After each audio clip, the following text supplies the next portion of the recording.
ಬೇಡ ಬೇಡ ಬೇಡ ಬೇಡ ನಾನು ಮೋಸ ಬೇಡ ಮಾಡಿದ್ರೆ ನಿಂಗೆ ಬೇಡ ಬಿಡೋದಿಲ್ಲ ಬಿಡೋದಿಲ್ಲ. ಯಾಕೋ ಏನಾಯ್ತು? ಎದ್ದೇಳು. ಬೆಳಗಾದ್ರೆ ಮದುವೆ ಇದೆ, ಯಾವಾಗಲೇ ಕನ್ಸು ಕಾಣ್ತಾ ಇದ್ದೀಯಾ? ಏನಾದ್ರೂ ಕೆಟ್ಟ ಕನ್ಸು ಗೊತ್ತಾ? ಇಲ್ಲ, ಹಾಗೇನಿಲ್ಲ. ನಾನು ನನ್ನ ಫೋನಲ್ಲಿ ಟೈಮ್ ಚೆಕ್ ಮಾಡಿದೆ. ಬೆಳಗಿನ ಜಾವ 5:30 ಆಗಿತ್ತು. ಬೆಳಗಿನ ಜಾವದ ಕನಸು ಕೆಲವೊಮ್ಮೆ ನಿಜ ಅಂತ ಕೂಡ ಹೇಳ್ತಾರೆ. ಆದರೆ ನಾನು ಇದನ್ನೆಲ್ಲ ನಂಬೋಣಲ್ಲ. ಹೀಗಾಗಿ ಅಲ್ಲಿಂದ ನೇರವಾಗಿ ಎದ್ದು ಹೊರಗಡೆ ಹೋದೆ. ಅಲ್ಲಿ ನನ್ನ ಮನೆಯವರೆಲ್ಲ ಮದುವೆ ತಯಾರಿ ನಡೆಸ್ತಾ ಇದ್ರು. ನನ್ನ ದೃಷ್ಟಿ ನೇರವಾಗಿ ಬ್ಯಾನರ್ ಹತ್ರ ಹೋಯಿತು. ಅಲ್ಲಿ ದೀಪ್ತಿ ವೆಡ್ಸ್ ಅಂತ ಬರ್ತಿತ್ತು.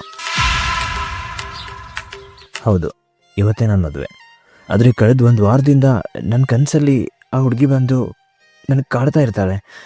ಯಾಕೆ ನೀನ್ ನನ್ ಮೋಸ ಮಾಡ್ತಿದ್ಯಾ? ನಾನ್ ಮೋಸ ಮಾಡಿದ್ರೆ ನಿಂಗೆ ಬಿಡೋದಿಲ್ಲ ಬಿಡೋದಿಲ್ಲ ಬಿಡೋದಿಲ್ಲ. ಇದೇ ನಡೀತಾ ಇದೆ. ನನಗೆ ಏನು ಮಾಡಬೇಕಂತ ಗೊತ್ತಾಗ್ತಾನೆ ಇಲ್ಲ. ಅಷ್ಟರಲ್ಲಿ ನನ್ನೊಬ್ಬ ಸ್ನೇಹಿತ ಬಂದು, ಏನು ಇವಾಗಿದೆಯಾ, ನಡಿ ಬೇಗ ರೆಡಿ ಆಗೋಣ. ನಾನು ಸರಿ ಆಯಿತು ಅಂತ ಅವನ ಜೊತೆ ಹೋದೆ. ನಾನು ಮದುವೆಗಾಗಿ ರೆಡಿ ಆಗಬೇಕಾದ್ರೂ ಕೂಡ ನನ್ನ ಮನಸ್ಸಲ್ಲಿ ಏನೋ ಒಂದು ಆತಂಕ ಕಾಡ್ತಾನೆ ಇತ್ತು. ದೀಪ್ತಿಗೆ ನಾನೇನೋ ಮೋಸ ಮಾಡ್ತಿದ್ದೀನಿ ಅಂತ ಅನ್ಸೋಕೆ ಶುರು ಆಯಿತು. ಆದರೂ ಕೂಡ ಅದನ್ನೆಲ್ಲ ಬದಿಗೊತ್ತಿ ನನ್ನ ತಯಾರಿಯಲ್ಲಿ ನಾನು ತಡ್ಕೊಂಡೆ.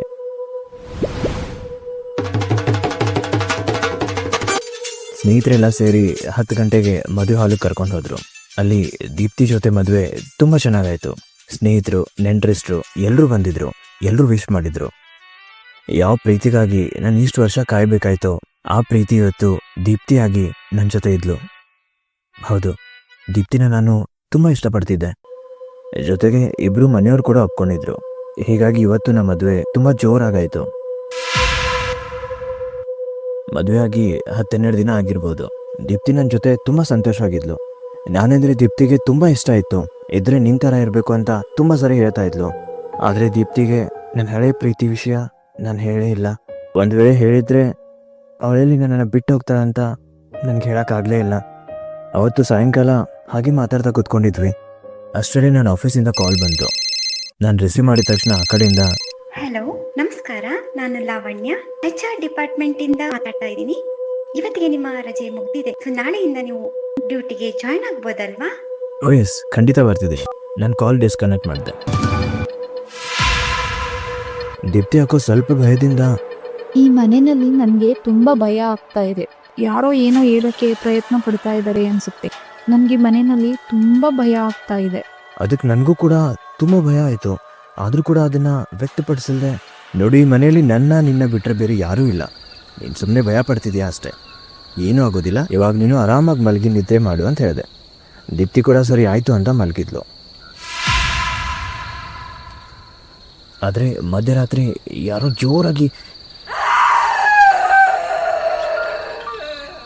ಕಿರ್ಚು ಶಬ್ದ ಕೇಳಿಸೋಕೆ ಶುರು ಆಯಿತು. ನಾನು ನಿದ್ದೆಗನಿಂದ ಎದ್ದು ನೋಡಿದರೆ ದೀಪ್ತಿ ಇರಲಿಲ್ಲ. ನಾನು ಹೀಗಾಗಿ ಆ ರೂಮಿಂದ ನೀರೋಗಿ ಹೊರಗಡೆ ಬಂದು ಹಾಲಲ್ಲಿ ನೋಡಿದೆ. ಅಲ್ಲಿ ಯಾರೂ ಇರಲಿಲ್ಲ. ಆದರೂ ಕೂಡ ಆ ಕಿರ್ಚಾಟ ನನ್ನ ಕಿವಿಗೆ ಜೋರಾಗಿ ಕೇಳಿಸ್ತಾನೆ ಇತ್ತು. ನಾನು ಹೀಗಾಗಿ ಮೇನ್ ಡೋರ್ ಓಪನ್ ಮಾಡಿ ನೇರವಾಗಿ ಹೊರಗೆ ಬಂದೆ. ಅಲ್ಲಿ ನೋಡಿದರೆ ಟೆರೆಸ್ ಡೋರ್ ಓಪನ್ ಆಗೇ ಇತ್ತು. ನಾನು ಹೀಗಾಗಿ ಅಲ್ಲಿಂದ ಓಡ್ತಾ ಟೆರೆಸ್ಗೆ ಹೋಗಿ ನೋಡಿದೆ.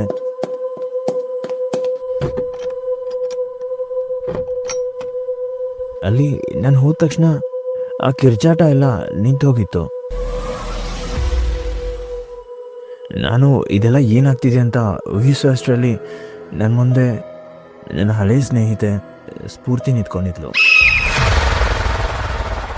ಈ ಕ್ಷಣದಲ್ಲಿ ನನ್ನ ಮನೆಯಲ್ಲಿ ಸ್ಫೂರ್ತಿ ಹೇಗೆ ಬಂದ್ಲು ಅಂತ ಆಶ್ಚರ್ಯ ಪಡೋದಕ್ಕಿಂತ ನನಗೆ ಹಳೆದೆಲ್ಲ ನೆನಪಾಗಿ ಕಣ್ಣಿಂದ ನೀರು ಬರೋಕ್ಕೆ ಶುರು ಆಯಿತು. ಯಾಕಂದರೆ ಇದೇ ಸ್ಫೂರ್ತಿನ ನಾನು ಪ್ರಾಣಕ್ಕಿಂತ ಹೆಚ್ಚಾಗಿ ಪ್ರೀತಿ ಮಾಡ್ತಿದ್ದೆ. ಆದರೆ ನಾವಿಬ್ಬರು ಇವತ್ತು ಸೇರೋಕ್ಕಾಗಲೇ ಇಲ್ಲ. ನನ್ನ ಸ್ಫೂರ್ತಿನ ನಾನು ಶಾಶ್ವತವಾಗಿ ಕಳ್ಕೊಬೇಕಾಯ್ತು. ಸ್ಫೂರ್ತಿನ ನಾನು ತುಂಬ ತುಂಬ ಇಷ್ಟಪಡ್ತಿದ್ದೆ. ಆದರೆ ಆ ಒಂದು ಘಟನೆಯಿಂದ ನಾವಿಬ್ಬರು ಅಗಲಬೇಕಾಯ್ತು. ಅವತ್ತು ವೀಕೆಂಡ್ಗಂತ ನಾವು ಲಾಂಗ್ ಟ್ರಿಪ್ಪಿಗೆ ಹೋಗ್ತಾಯಿದ್ವಿ. ಆದರೆ ಮಾರ್ಗ ಮಧ್ಯದಲ್ಲಿ ನನ್ನ ಕಾರ್ ಆಕ್ಸಿಡೆಂಟ್ ಆಗಬೇಕಾಯ್ತು.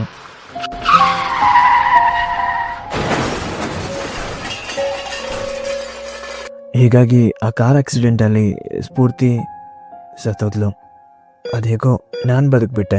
ಡಾಕ್ಟರ್ಸ್ ಎಲ್ಲ ತುಂಬ ಪ್ರಯತ್ನ ಪಟ್ಟರು, ಆದರೆ ಸ್ಫೂರ್ತಿನ ಉಳಿಸ್ಕೊಳ್ಳೋಕ್ಕೆ ನನ್ನಿಂದ ಆಗಲೇ ಇಲ್ಲ. ಸ್ಫೂರ್ತಿ ನನ್ನನ್ನು ಬಿಟ್ಟು ಹೋದ್ಮೇಲೆ ನಾನು ತುಂಬ ಕಷ್ಟಪಟ್ಟೆ. ಪ್ರತಿದಿನ ಪ್ರತಿ ಕ್ಷಣ ಅವಳ ನೆನಪಲ್ಲೇ ಕೊರಗ್ತಾ ಇದ್ದೆ. ನನಗೆ ಬದುಕೋ ಯಾವ ಆಸೆನೂ ಉಳಿದಿರಲಿಲ್ಲ.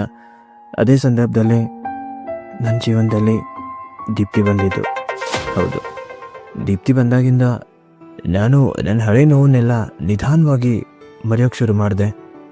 ಆದರೆ ಸ್ಫೂರ್ತಿ ಮಾತ್ರ ಇದನ್ನು ಮರ್ತೇ ಇಲ್ಲ. ಇನ್ನೂ ಕೂಡ ಅವಳು ನನ್ನನ್ನು ತುಂಬ ಇಷ್ಟಪಡ್ತಿದ್ದಾಳೆ. ಇದಕ್ಕಿಂತ ಮುಖ್ಯವಾಗಿ ಹೇಗಾದರೂ ಮಾಡಿ ನನ್ನನ್ನು ಅವಳ ಜೊತೆ ಕರ್ಕೊಂಡು ಹೋಗಬೇಕು ಅಂತ ತೀರ್ಮಾನ ಮಾಡ್ಕೊಂಡು ಬಂದಿದ್ದಾಳೆ. ಹೌದು, ಇದಕ್ಕೋಸ್ಕರ ನನಗೆ ಪ್ರತಿದಿನ ಕನಸಲ್ಲಿ ನನಗೆ ಮೋಸ ಮಾಡಬೇಡ, ನಾನಿನ್ನೂ ನಿನ್ನ ಜೊತೆನೇ ಇದ್ದೀನಿ, ನೀನು ಬೇರೆ ಮದುವೆ ಆಗಬೇಡ ಅಂತ ಹೇಳ್ತಿದ್ದಾಳೆ.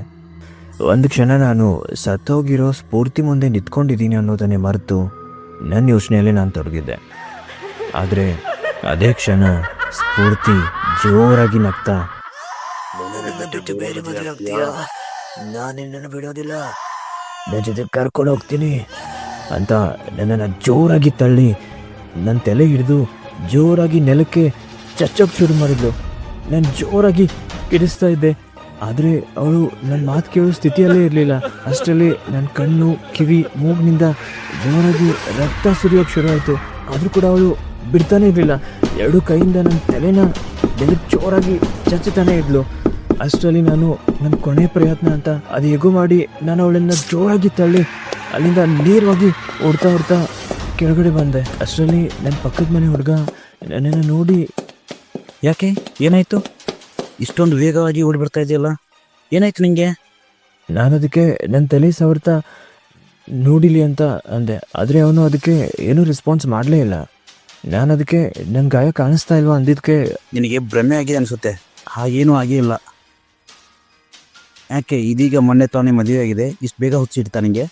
ಇಷ್ಟೆಲ್ಲ ರಕ್ತ ಸುರಿತಾ ಇದೆ, ಆದರೂ ಇವನು ಯಾಕೆ ಹೀಗೆ ಅಂತಿದ್ದಾನೆ ಅಂತ ನಾನು ಅಲ್ಲಿಂದ ನೇರವಾಗಿ ನನ್ನ ಮನೆ ಒಳಗಡೆ ಹೋದೆ. ಅಲ್ಲಿ ಕನ್ನಡಿಯಲ್ಲಿ ನನ್ನ ಮುಖ ನೋಡಿದ್ರೆ ನನ್ನ ಕಣ್ಗಳ ಮೇಲೆ ನನಗೆ ಅನುಮಾನ ಶುರು ಆಯಿತು. ಯಾಕಂದರೆ ನನ್ನ ತಲೆಗೆ ಯಾವ ಗಾಯನೂ ಆಗಿರಲಿಲ್ಲ. ಇದೆಲ್ಲ ಏನಾಗ್ತಿದೆ ಅಂತ ಯೋಚನೆ ಮಾಡೋ ಅಷ್ಟರಲ್ಲೇ ಯಾರೋ ಹಿಂದಿಂದ ನನ್ನ ಭುಜದ ಮೇಲೆ ಕೈ ಇಟ್ರು. ಓಹ್, ನೀನಾ? ಯಾಕೆ ಇಲ್ಲೇನು ಮಾಡ್ತಾ ಇದ್ದೀರಾ? ಯಾಕೆ ನಿದ್ದೆ ಬರಲಿಲ್ವಾ? ನಾನು ಅದಕ್ಕೆ ನನಗೆ ನಿದ್ದೆ ಬರ್ತಾ ಇಲ್ಲ, ಹೀಗಾಗಿ ಸುಮ್ಮನೆ ಬಂದು ನಿಂತ್ಕೊಂಡೆ ಅಂತ ಹೇಳಿದೆ.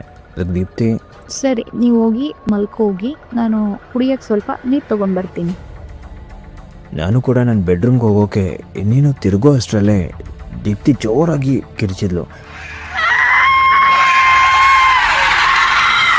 ನಾನು ಮತ್ತೆ ಇದೇನಾಯಿತು ಅಂತ ಅಡುಗೆ ಮನೆಗೆ ಹೋಗಿ ನೋಡಿದರೆ ಅಲ್ಲಿ ದೀಪ್ತಿ ಪ್ರಜ್ಞೆ ತಪ್ಪಿ ಕೆಳಗಡೆ ಬಿದ್ದಿದ್ಲು. ನಾನು ಅವಳನ್ನು ಎತ್ಕೊಂಡು ಮತ್ತೆ ನನ್ನ ಬೆಡ್ರೂಮಿಗೆ ಬಂದೆ. ನನ್ನ ಜೀವನದಲ್ಲಿ ಇದೆಲ್ಲ ಹೇಗಾಗ್ತಿದೆ, ಯಾಕಾಗ್ತಿದೆ ಅಂತ ನನ್ನನ್ನು ನಾನೇ ಪ್ರಶ್ನೆ ಮಾಡೋಕ್ಕೆ ಶುರು ಮಾಡಿದೆ. ಆದರೆ ಅದಕ್ಕೆ ಉತ್ತರ ಮಾತ್ರ ನಂಗೆ ಸಿಗಲೇ ಇಲ್ಲ. ನನ್ನ ಹಳೆ ಪ್ರೀತಿ ಬಗ್ಗೆ ದೀಪ್ತಿಗೆ ಯಾವ ವಿಷಯನೂ ಗೊತ್ತಿರಲಿಲ್ಲ.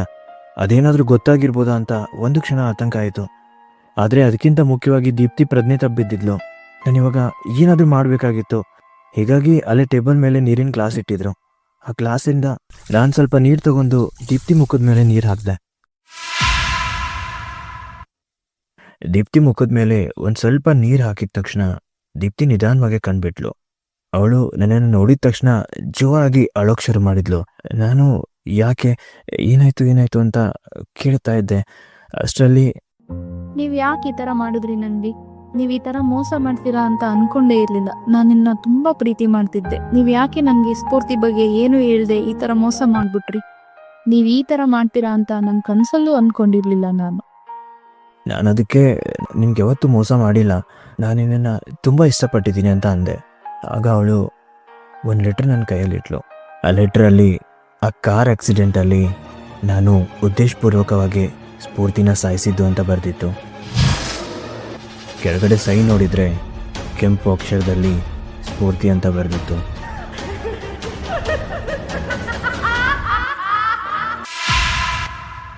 ಅಂದರೆ ಸ್ಫೂರ್ತಿ ಈಗ ನನ್ನನ್ನೇ ಅಪರಾಧಿ ಸ್ಥಾನದಲ್ಲಿ ನಿಲ್ಲಿಸ್ಬಿಟ್ಟಿದ್ಲು. ಇದೆಲ್ಲ ದೆವ್ವಾಗಿ ಬಂದಿರೋ ಸ್ಫೂರ್ತಿನೇ ಮಾಡಿರ್ಬೋದು ಅಂತ ಅಂದ್ಕೊಳ್ಳೋಷ್ಟರಲ್ಲೇ ಆ ಲೆಟ್ರನ್ನ ಕೊನೆಯ ಭಾಗದಲ್ಲಿ ಡೆತ್ ನೋಟ್ ಬೈ ದೀಪ್ತಿ ಅಂತ ಬರೆದಿತ್ತು. ಹೌದು, ಹಾಗಾದರೆ ಈ ಡೆತ್ ನೋಟನ್ನು ಬರೆದಿರೋದು ಸ್ಫೂರ್ತಿ ಅಲ್ಲ, ದೀಪ್ತಿ. ನಾನು ಒಂದು ಕ್ಷಣ ದೀಪ್ತಿ ಹತ್ರ ನೋಡಿದೆ. ಅಲ್ಲಿ ಇಷ್ಟೊತ್ತು ಮಾತಾಡ್ತಾ ಇದ್ದ ದೀಪ್ತಿ ನನ್ನ ಪಕ್ಕದಲ್ಲೇ ಸತ್ತು ಬಿದ್ದಿದ್ಲು. ಹೌದು, ಇಷ್ಟೊತ್ತು ಮಾತಾಡ್ತಾ ಇದ್ದ ನನ್ನ ದೀಪ್ತಿ ನನ್ನ ಬಿಟ್ಟು ಹೋಗ್ಬಿಟ್ಟಿದ್ಲು. ಆದರೆ ಈ ಎಲ್ಲ ಶಿಕ್ಷೆ ನನ್ನ ದೀಪ್ತಿಗೆ ಕೊಡ್ತಿದ್ದಾರೆ ಅಂತ ನನಗೆ ಅರ್ಥನೇ ಆಗ್ತಾ ಇರಲಿಲ್ಲ. ಇನ್ನೊಂದು ಆಶ್ಚರ್ಯ ಅಂದರೆ ದೀಪ್ತಿ ದೇಹ ನೋಡಿದರೆ ಸತ್ತು ಸುಮಾರು 3-4 ಗಂಟೆ ಆದರೂ ಆಗಿರ್ಬೋದಂತ ಅನ್ನೋವಾಗಿತ್ತು. ಆದರೆ ಕೆಲವೇ ನಿಮಿಷಗಳ ಹಿಂದೆ ನನ್ನ ಜೊತೆ ಮಾತಾಡಿದ್ದು ಯಾರು ಅಂತ ನಾನು ಯೋಚನೆ ಮಾಡುವಷ್ಟರಲ್ಲೇ ಏ ಯಾಕೋ ಏನಾಯ್ತು? ಎದ್ದೇಳು, ಬೆಳಗಾದ್ರೆ ಮದುವೆ ಇದೆ, ಯಾವಾಗಲೇ ಕನ್ಸ್ಕೊಂತ ಇದ್ದೀಯಾ? ಏನಾದರೂ ಕೆಟ್ಟ ಕನ್ಸ್ಬಿಡ್ತಾ? ಇಲ್ಲ, ಹಾಗೇನಿಲ್ಲ. ಹಾಗಾದರೆ ಇಷ್ಟೊತ್ತು ನಾನು ಕಂಡಿದ್ದು ಕನಸು. ಹೌದು, ಇಷ್ಟೊತ್ತು ನಾನು ಕಂಡಿದ್ದು ಕನಸು. ನನ್ನ ರೂಮಿಂದ ಹೊರಗಡೆ ಬಂದೆ. ಅಲ್ಲಿ ನನ್ನ ಮನೆಯವರೆಲ್ಲ ತುಂಬ ಸಂತೋಷದಿಂದ ಮದುವೆ ತಯಾರಿಯಲ್ಲಿ ತೊಳ್ಕೊಂಡಿದ್ರು. ಈಗ ಸಮಯ ಸುಮಾರು 7 ಗಂಟೆ ಆಗಿದೆ. ಇನ್ನೇನು 2-3 ಗಂಟೆಯಲ್ಲೇ ನನ್ನ ಮದುವೆ. ಹೌದು, ದೀಪ್ತಿ ಜೊತೆ ಇವತ್ತೇ ನನ್ನ ಮದುವೆ ಇದೆ. ಬ್ಯಾನರಲ್ಲಿ ಹೆಸರು ಕೂಡ ಬರೆದಿದ್ದಾರೆ. ಆದರೆ ಇವಾಗ ನನ್ನ ಮೈಂಡಲ್ಲಿ ಒಂದು ಕ್ವಶನ್ ಬರ್ತಿದೆ. ನನ್ನ ಹಳೆಯ ಪ್ರೀತಿ ಸ್ಫೂರ್ತಿ ಬಗ್ಗೆ ಎಲ್ಲ ವಿಷಯನೂ ದೀಪ್ತಿಗೆ ಹೇಳಿಬಿಡ್ಲಾ ಅಥವಾ ಹೇಳದೇ ಇದ್ರೆ ಒಳ್ಳೇದಾ? ನನಗಂತೂ ಏನೂ ಅರ್ಥ ಆಗ್ತಾನೇ ಇಲ್ಲ. ನೀವೇನಂತೀರಾ? ಸಾವಿರಾರು ಸುಳ್ಳು ಹೇಳಿ ಒಂದು ಮದುವೆ ಮಾಡು ಅಂತ ನಮ್ಮ ಹಿರಿಯರೆಲ್ಲ ಹೇಳ್ತಾರೆ. ಅದೇ ಒಂದು ಸುಳ್ಳು ನಿಜ ಅಂತ ಗೊತ್ತಾದರೆ ಮದುವೆನೇ ನಿಂತೋಗುತ್ತಾ? ಅಥವಾ ಮದುವೆ ಅದು ಹೇಗೋ ನಡೆದ್ರೂ ಕೂಡ ಮುಂದೆ ಆ ಸುಳ್ಳು ನಿಜ ಅಂತ ಗೊತ್ತಾದರೆ ನಮ್ಮನ್ನೇ ನಂಬ್ಕೊಂಡು ಬಂದವರು ಎಷ್ಟು ನೋವು ಅನುಭವಿಸ್ತಾರೆ. ನಮ್ಮ ಮೇಲೆ ಇಟ್ಟರು ನಂಬಿಕೆ ಎಲ್ಲ ನುಚ್ಚು ನೂರಾಗೋಗ್ಬಿಡುತ್ತೆ. ಹೀಗಾಗಿ ನೀವು ಇಷ್ಟಪಡೋರ ಹತ್ರ ಯಾವ ವಿಷಯನೂ ಮುಚ್ಚಿಡಬೇಡಿ, ಎಲ್ಲವನ್ನು ಹೇಳ್ಕೊಳ್ಳಿ.